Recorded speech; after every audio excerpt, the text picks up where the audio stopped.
Copyright disclaimer under Section 107 of the Copyright Act 1976. Allowance is made for fair.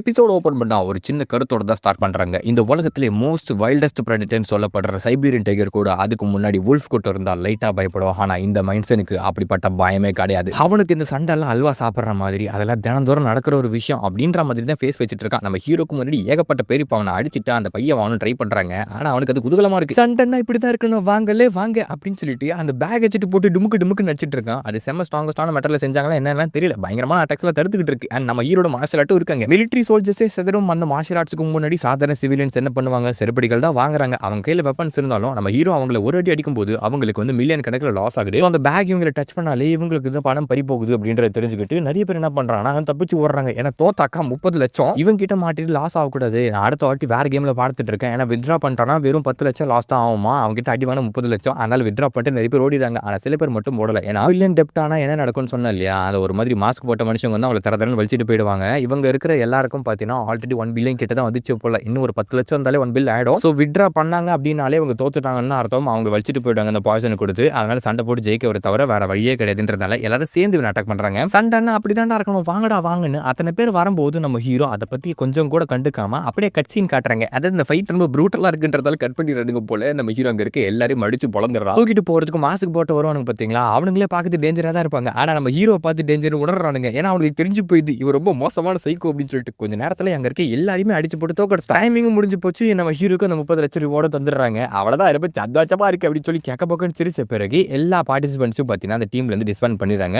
அதுக்கப்புறம் நம்ம hero அதை எடுத்துட்டாங்க கிளம்புற. அப்படி அவன் போகும்போது பின்னாடி ஒரு 2 பேர் வந்து இவனை பார்த்து பேசிட்டு இருக்காங்க. அவர் ரொம்ப திறமசாலியா இருக்க மாதிரி தெரியல. ஆனா அவர் ரொம்ப அட்டென்ஷன் கேதர் பண்றான். இது அவனுக்கு நல்லதே கிடையாது, அவர் ரொம்ப நாளைக்கு நீடிக்க மாட்டான் அப்படின்னு. நம்ம ஹீரோட லைஃப் இதுக்கு முன்னாடி வரைக்கும் பார்த்தீங்கன்னா ஒரு ஹாம்ஸ்டர் தூக்கி அந்த ரவுண்டுக்குள்ள விட்டிங்கன்னா என்ன பண்ணோம், ஓடும், அப்புறம் சாப்பிடும், அப்புறம் தூங்கும், அதுக்கப்புறம் திருப்பி வேலையா பண்ணணும். இதே வேலையை திரும்ப ரிப்பீட் பண்ணிக்கிட்டே இருக்கணுமா. ஒவ்வொரு நாளும் இவன் காசு ஏர்ன் பண்றதுக்காக கம்பெனிக்கு போய் உட்காருவான். ஜாம்பி மாதிரி வந்து வேலை செஞ்சுக்கிட்டே இருப்பான். ஆனா இன்னைக்கு அப்படி கிடையாது. ஒரு பயங்கரமான 5 ஸ்டார் ஹோட்டலுக்கு போறாப்ல, அங்க 3 ஸ்டார் செஃப் சேர்ந்து ஒரு சாப்பாடு சாப்பிடுறாப்ல. ஒரு நாளைக்கு அங்க சூட் ரூமே 20 லட்சம் ஆசைதான் கடவுளப்பா, அந்த கடவுளுக்கு அது தெரியுமாப்பா அப்படின்னு சொல்லிட்டு 4 நாள்ல இவன் கிட்டத்தட்ட 40 வருஷம் ஸ்பெண்ட் பண்ணா கூட அவ்வளவு காசு ஏர்ன் பண்ணிருக்க முடியுது. ஆனா வெறும் 4 நாள்ல ஏர்ன் பண்ண அந்த காசை வச்சு என்ஜாய் பண்றான். இதாண்டா வாழ்க்கை, இப்படி தாண்டா வாழணும், பணம் வரதா எப்படி வேணா வரலாம், அந்த பணத்தை எப்படி வேணா சம்பாதிக்கலாம் அப்படின்ற மாதிரி மைண்ட் செட்டோட நம்ம ஹீரோ அங்க இருக்கிற அந்த ஸ்டீக்கை சாப்பிடையில அப்படியே வாயில் இது மெல்ட் ஆகுது. சார் இது எப்படி இருக்குன்னு கேட்டா, ஆஹா சொர்க்கத்துக்கே போன மாதிரி இருக்கு அப்படின்னு அவன் அப்படியே சொர்க்கத்தை உலாசக்க போயிட்டு இருக்க. டேய் பைத்தியக்காரா என்னடா பண்ணிக்கிட்டு இருக்கேன்னு அவன் ஒரு மாதிரி மாறுவேடெல்லாம் போட்டு இருக்க. அதை கலைக்கிறான். இவனுக்கு பின்னாடி 2 பேர் பேசினாங்கன்னு சொன்னா இல்லையா, அது ஒரு பொண்ணு, அதுக்கப்புறம் இன்னொரு ஆளு. இவங்க 2 பேரும் ஆல்ரெடி நம்ம ஹீரோ ஃபாலோ பண்றாங்கன்றது அவனுக்கு தெரிஞ்சிருக்கும். ஆனா அவனை ஹார்ம் பண்றதுக்கு அவங்க எந்த ஒரு இன்டென்ஷனும் வச்சதில்ல. அதனால தான் அவன் எதுவும் கேட்டிருக்க மாட்டான். ஸோ இந்த கேமோட பார்ட்டிசிபென்ட்ஸ் இவங்க அப்படின்றத அவன் ஏதோ ஒரு வகையில தெரிஞ்சுக்கிறாப்ல. இவங்க கிட்ட கொஸ்டின் கேட்கலான்றதால தான் அவங்க ஃபாலோ பண்ணதை பத்தி எதுவும் நம்ம ஹீரோ பேசியிருக்க மாட்டான். அதை பத்தி இங்க சொன்ன உடனே, ஓ அப்படியா நாங்க ஃபாலோ பண்ணணும்னு தெரியும், எங்க கிளியே நீ கொஸ்டின் கேட்கல நினைக்கிறியா, பரவாயில்ல ரொம்ப இன்ட்ரெஸ்டிங்கா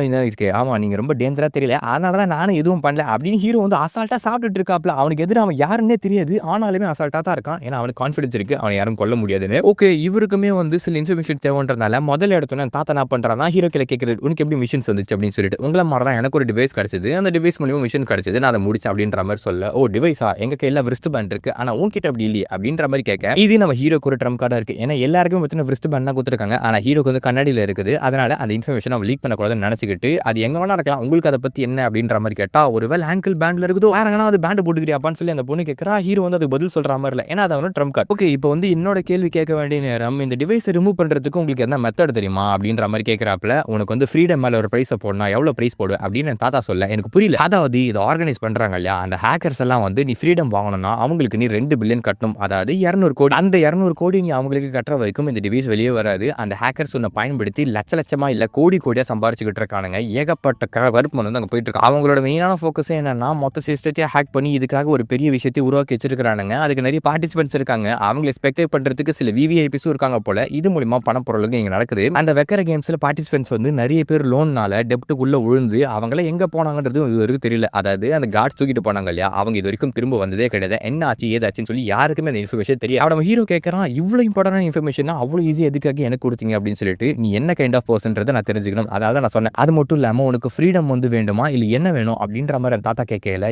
எனக்கு ஃப்ரீடம் வேணும் தான். ஆனால் நான் 10 பில்லியன் ஏர்ன் பண்ண பிறகு அதை வாங்கிக்குவேன். அதாவது ஹீரோக்கு காசு தான் முக்கியம் அப்படின்ற மாதிரி அந்த இடத்துல ஸ்டேட்மெண்ட் கொடுக்குறான். உனக்கு காசு தான் முக்கியம் சுதந்திரத்தில் அப்படின்னா நம்ம ஒரு சிம்பிளான கேம் ஆடுவோமே, ஜெயிக்கிறவங்க வந்து என்ன வேணா காசு எடுத்துக்கலாம். இதுதான் வந்து மேட்ரு. இது ஒரு ரேண்டமான கேமாக தான் இருக்கும். ஷஃபிள் பண்ணலாம் அப்படின்ற மாதிரி சொல்லல. எப்பயுமே கேம்னு வந்துட்டாக்கா நம்ம ஹீரோ அக்செப்ட் பண்ணாம இருப்பானா, அதனால அக்செப்ட் பண்றாப்ல. பண்ண பிறகுதான் அவர் பதக்கோயில் விழுந்தான்றது அவனுக்கு தெரியுது. ஏன்னா அவனுக்கு எதிர இருக்க பர்சன் வந்து ரேங்க் 3 அப்படின்ற மாதிரி போட்டிருக்கு. தலைவனோட பேர் என்ன தெரியுமா? கு வான் மூ. அவன் ஒரு கருப்பு நாகம் அப்படின்ற மாதிரி காட்டிக்கிட்டு இருக்காங்க. அந்த நாகத்துக்குள்ள தேவையில்லாம நம்ம ஹீரோ வந்து மாட்டிக்கிட்டாப்ல. ஏன்னா இதுக்கு முன்னாடி இந்த மாதிரி பிரைவேட் ரூம் கேம்ஸ் இருக்கு இல்லையா, 15 ஆடி இருக்கான், அதுல 14 வின் பண்ணிருக்கான், ஒன்னே ஒன்றா தோத்துருக்காப்ல. கிட்டத்தட்ட 48 கோடி அவர் கையில் இருக்குது. அந்த ஆளுகளை போயிட்டு இவர் தேவையில்லாம சேலஞ்ச் விட்டுருக்காப்ல. எப்படி ஜெயிக்க போறான்றதும் தெரியல. கொஞ்சம் நேரம் கழிச்சு அந்த கேம்ல இருந்து எக்ஸிட் ஆகலாம்னு சொல்லி ஹீரோவும் ட்ரை பண்ணிருப்பான். ஆனா முடியாது. ஒரு வாட்டி கேம் ஸ்டார்ட் ஆச்சுன்னா அது வந்து யாராலையும் வந்து எக்ஸிட் பண்ண முடியாதா, கம்ப்ளீட்டா முடிச்சுட்டு தான் வெளியே போக முடியும். அவ இல்லாம ஒரு லூசுத்தனம் பண்ணி நம்ம ஹீரோ வந்து ஓவர் கான்ஃபிடன்ஸ்னால இந்த இடத்துல ஒரு சிக்கத்தா மாட்டிக்கினாப்ல. ரேண்டம் கேம்னு வருது. அந்த கேமோட பேரு டைஸ் கேம். இது சிம்பிளா நான் வந்து எக்ஸ்பிளைன் பண்றேன். 2 டைஸ் இருக்கும். ஒன்னு ஒயிட் கலர், ஒன்னு black colour. White colour dice இருக்கு இல்லையா, அதை நம்ம கையால உருட்டணும். பிளாக் கலர் டைஸ் வந்து கப்புக்குள்ள போட்டு உருட்டுவாங்க. இந்த 2 டைஸ்ல ஒரு காம்பினேஷன் மாதிரி இருக்கும். இதுல 1 இதுல 2 அப்படின்னு வந்துட்டா ஒரு பாயிண்ட் அப்படின்னு சொல்லிட்டு அந்த காம்பினேஷன் வந்தா அந்த பாயிண்ட் உங்களுக்கு தருவாங்க. அதாவது எப்படின்னா ஒயிட் டைஸ்லும் பிளாக் டைஸ்லும் வேற வேற நம்பர் வந்துச்சு. ஒயிட்ல இருந்து 1 வந்து இருக்கு, பிளாக்ல 2 வந்து இருக்குன்னா ஹையஸ்ட் நம்பர் வந்து எடுத்துக்கோங்களா. இல்ல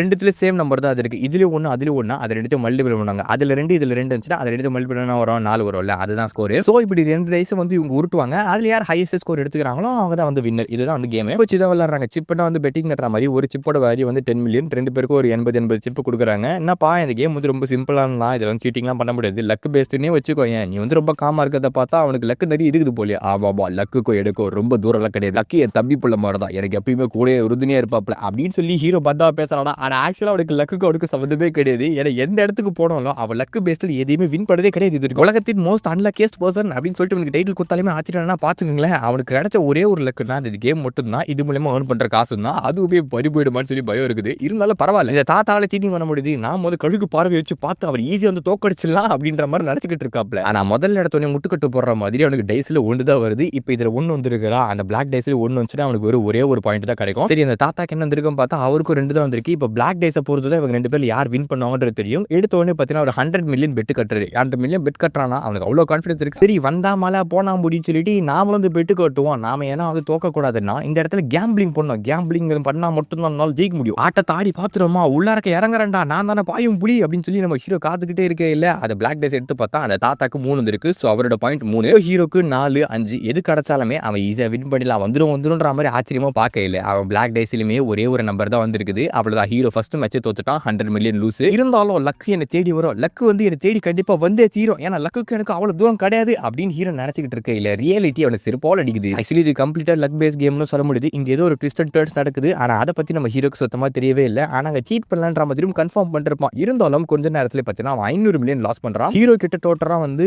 800 மில்லியன் இருந்தது. அதாவது 80 கோடி கிட்ட இருந்தது. இப்போதைக்கு அவங்க கிட்ட 50 கோடி அப்பிட்டு ஃபைனல் கேம் வின் பண்றவங்க தான் வந்து அந்த மேட்சை வின் பண்ணாங்க. அந்த ஃபைனல் கேம்ல பார்த்தீங்கன்னா ஆக்சுவலி ஒரு காம்பினேஷன் இருக்கு. ஒரு நம்பர்ல வந்து 1 வந்துட்டு இன்னொரு டைஸ்ல வந்து 6 வந்துன்னா டைரக்ட் வின் கொடுத்துருவாங்க. நம்ம கம்மியாவே பெட் கட்டிட்டு இருக்கிற காசு எடுத்துன்னு போயிடலான்ற மாதிரி ஹீரோ நினைப்பாப்ல. 2 பேருக்கும் பார்த்தீங்கன்னா டிஃபரெண்டான காயின்ஸ் வரும். அதாவது நம்ம ஹீரோக்கு வந்து 6 விழும், அந்த தாத்தாக்கு 1 விழும். அவர் கால் கொடுத்துருவாரு. அதாவது ஃபுல் ஆல் இன்னன்ற மாதிரி சொல்லுவாங்க. எல்லா பணத்தையும் இது வரைக்கும் அவர் ஜெயிச்ச எல்லா பணத்தையும் நான் பெட் கட்டுறேன், தோத்துட்டுனா வந்து எல்லாமே உனக்கு, ஜெயிச்சிட்டுனா எல்லாமே எனக்கு அப்படின்னு. அப்போ ஹீரோக்கு ஒரு சந்தேகம் இருக்கு. என்னன்னா அவருக்கு 1 தான் வந்திருக்கு அப்படின்னா பிளாக் டேஸ்ல 6 வருன்ற கான்ஃபிடன்ஸ் வச்சிருக்காளா. ஆனா எனக்கு 6 வந்திருக்கு, எனக்கு 1 வந்தாலே போதும். ஸோ இதை வச்சு பாசிபிலிட்டிஸ் பார்த்தாக்கா நம்ம ஹீரோ ஜெயிக்கிறதுக்கான வாய்ப்புகளும் அதிகமா இருக்கு. அந்த ஆளு வந்து லக் பேஸ்ட் வச்சு ஆடிக்கிட்டு இருக்கான். ஆனா எனக்கு வந்து அவனோட அதிகமா லக் இருக்குன்னு நான் நினைக்கிறேன். நம்மள ஆட்டத்தை ஆடி பார்த்துருவோன்னு அங்க இன்னொரு மிஸ்டேக் பண்றாப்ல. தேவையில்லாம அந்த தாத்தாவை நம்பி அவ வந்து ஆலின் கொடுத்துடுறாப்ல. அவ்வளவுதான் ஜெயிச்சிடறாரு தாத்தா. என்னன்னா எடுத்து பார்த்தா 6 வந்துருது, டைரக்ட் வின் நம்பருக்கு போயிடுது, மொத்த காசு அடிச்சிடறாரு. நம்ம ஹீரோ 4 நாளா முக்கி 80 கோடி செத்துருப்பால, அந்த 80 கோடியை வழிச்சு அப்படின்னு நக்கி எடுத்துட்டு போவாரு. ஆக்சுவலி இந்த தாத்தாவோட ஒரிஜினல் ஐடென்டி என்ன தெரியுமா? இவர் ஒரு லெஜெண்டரி கேம்பிளரா. இவரை வந்து கேம்பிள் பண்ணி ஜெயிச்சவங்க ஒரு சில பேர் மட்டும்தான். ஆனா அது தெரியாம நம்ம ஹீரோ லூசுத்தனமா போயிட்டு அவர்களை மாட்டிருப்பான். அதுவும் ஒரு கேம்பிளிங் கேம் கிட்டே ஒரு பிசிக்கல் டெஸ்ட்னா கூட ஈஸியா பாஸ் ஆயிட்டு வந்துருப்பாப்ல. ஆனா அவனுக்கு தான் லக்குன்றது சுத்தமா கிடையவே கிடையாது. அண்ட் கேம்லர்ஸ் வெறும் லக்க பயன்படுத்த மாட்டாங்கன்றது எல்லாருக்கும் தெரியும். ரொம்ப சந்தோஷமா இருந்தது கேம். ரொம்ப நாள் கழிச்சு நான் வந்து நல்லா ஸ்டெச் பண்ணி ஆடின மாதிரி இருந்தது. அடுத்த வாட்டி நீ ஃப்ரீடம் பத்தி நினைச்சா கண்டிப்பா எங்க கேங் வந்து மீட் பண்ணேன். ஒரு விசிட்டிங் கார்டு தூக்கி எடுத்து நம்ம ஹீரோ கிட்ட போவேன். அவள் தான் தலைவன் ஆல்ரெடி சிவலோகத்தை தாண்டி சிவனுக்கிட்டே போய் சேர்ந்தாருன்ற மாதிரி தான் ஒரு பொசிஷன்ல உட்காந்துக்கிட்டு இருக்கேன். ஏன்னா முக்கியம் ஏர்ன் பண்ணது காசு நடக்குதுங்க அப்படின்றதுக்குள்ள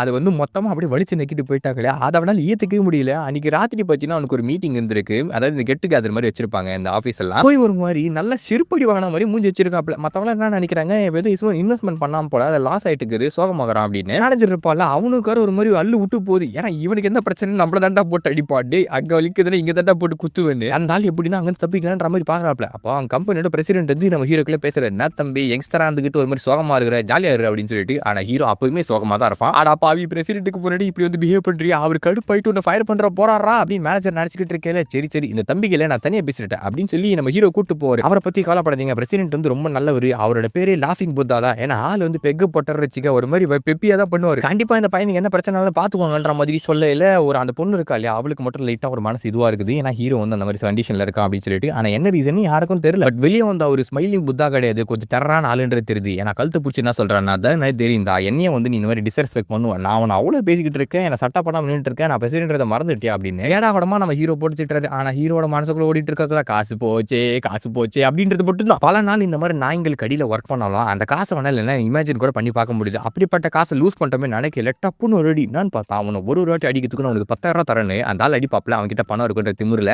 இன்னொரு ரோட்டி அவன் கையை வாங்கினானே அவன் கையை உடச்சிடலாம் அப்படின்னு ஹீரோ கடுப்பாவில. அப்ப அவனுக்கு முன்னாடி நோட்டிபிகேஷன் வருது. அதாவது ஒரு புது மிஷன் வருது. தலைவனுக்கு செம்ம குசி. ஐயா என்னோட கண்ணை திறந்து வச்சிட்டீங்க ஐயா. நான் வந்து இவ்வளவு நேரம் ஒரு லூசு பை மாதிரி சுத்திட்டு இருந்தேன். ஆனா என்னோட அறிவு கண்ணை திறந்து வச்ச உங்களுக்கு நான் ரொம்ப நன்றி சொல்றேன். அதனால இன்னைக்கு ராத்திரி உங்க கூடவே நான் என்ஜாய் பண்ணிட்டு உங்களுக்கு வந்து என்ன வேணுமோ அதெல்லாம் செய்யறதுக்கு தயாரா இருக்கு ஐயா அப்படின்னு சொல்லி இல்ல பரவாயில்ல தம்பி என்னை பத்தி நீ புரிஞ்சுக்கணும். சரிவா இன்னொரு பேக்க போடுன்னு சொல்லி தரதன்னு வச்சுட்டு போங்க. அந்த லாஃபிங் புத்தாக தெரியாது ஆக்சுவல் சைக்கோ நம்ம ஹீரோன்னு சொல்லிட்டு. ஏன்னா அவனுக்கு வந்து மிஷன் தெரியுமா பிரசிடென்ட் கடத்துங்க அப்படின்னு சொல்லி 500% போனஸ் வேற. அவன் தகடு திட்டம் பேசும்போதே அந்த இடத்துல சந்தேகப்பட்டிருக்கணும். ஆனா அந்த அளவுக்கு அது எல்லாமே தெரியாம இப்போ ஊமுக்குத்து வாங்குறதுக்காக வலிச்சுட்டு போயிட்டு இருக்கா நம்ம ஹீரோ. அவ்வளவுதான் பையனுக்கு வந்து எல்லா காசு லாஸ் ஆனாலும் திருப்பி ஸ்கிராச்ல இருந்து வருவான்டா. இன்னைக்கு டே 1 ஆரம்பிக்கிறேன்னு சொல்லிட்டு ரோலெக்ஸ் மாதிரி திரும்பவும் அவனோட ஆட்டத்தை ஆரம்பிக்கிறான். அப்படியே இந்த எபிசோட முடிக்கிறாங்க. இந்த எபிசோட் அப்படின்னு சொல்லி மறக்காம கமெண்ட் சொல்லுங்க. இதே மாதிரி நிறைய இன்ட்ரெஸ்டிங்கான மேனோஸ் சீரிஸ் நினைச்சா சேனல் மறக்காம சப்ஸ்கிரைப் பண்ணி சப்போர்ட் பண்ணுங்க. அடுத்த வீடியோல சந்திக்கும் வரை டாடா பை பை பலிமியரங் கைஸ்.